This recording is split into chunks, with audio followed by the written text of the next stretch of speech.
There was the thought that, we were going to gear up to have people go over in case there was an invasion. At the time, I was just coming out of Afghanistan, so they were trying to protect me from going back to back from Afghanistan into Iraq. I'd been embedded with the Marines, I'd been embedded with the Army, so I thought that would help us get embedded with a better unit. The Humvee that I rode with in the convoy was sort of a Humvee that wasn't, didn't have, it just had a canvas top on it. And there was 2 engineers in there, combat engineers in there. So they had about 50 pounds of C4 each. We had some rockets. They had the journalist, they had me. And they had the chemical, nuclear, biological weapons pigeon, which if it died, you were supposed to put on your gas mask because we've been gassed.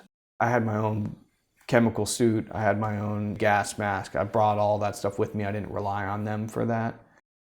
In the open desert, every time we stopped, no matter how far we went, you had to dig a hole in flat open desert that was the size of your body with a pickaxe so you could lay down in it, because if something exploded, you'd have a better chance of survival if you were, below the ground, because there's no trees and no cover.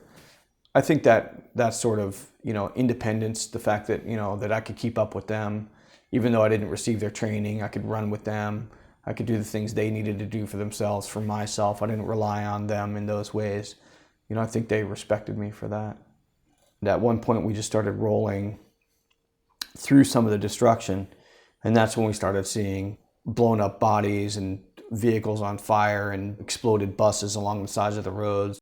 Got my camera up, and I'm just trying to frame up pictures that would depict these scenes. And I see this body is just sort of laying in the road, but it's moving. It's somebody who's moving. And we're just slowly rolling by in a convoy of vehicles. And as we approach closer, I see that it's a child. I start yelling at the driver to stop. We need to get, a medic. We need to help this child. And, we didn't stop. We just kept going.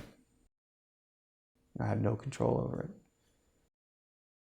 While the embed process was really good for sort of having you be, quote unquote, in the war, you didn't control where you were in the war, how close to the front you were, how far to the back you were, when you stopped. The job and the responsibility of a photojournalist is to be witness, to bear witness to things. And I don't need any troop to be my friend. I just need access to their situation.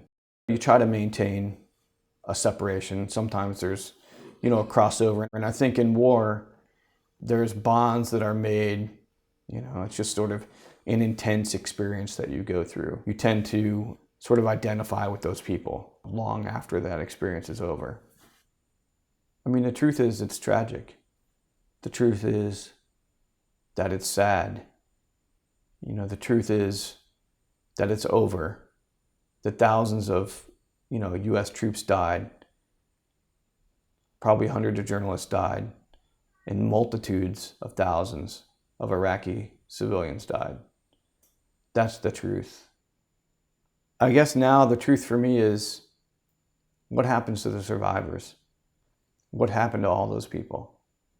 And the truth of that is, there's a lot of people out there who are physically maimed, who are mentally sort of affected. They're racked. And they're trying to collect their lives. They're trying to move on. And, my truth is I need to show that side of the story now. I want people to know, to be reminded that there was an Iraq. It did affect people, and it still is affecting people.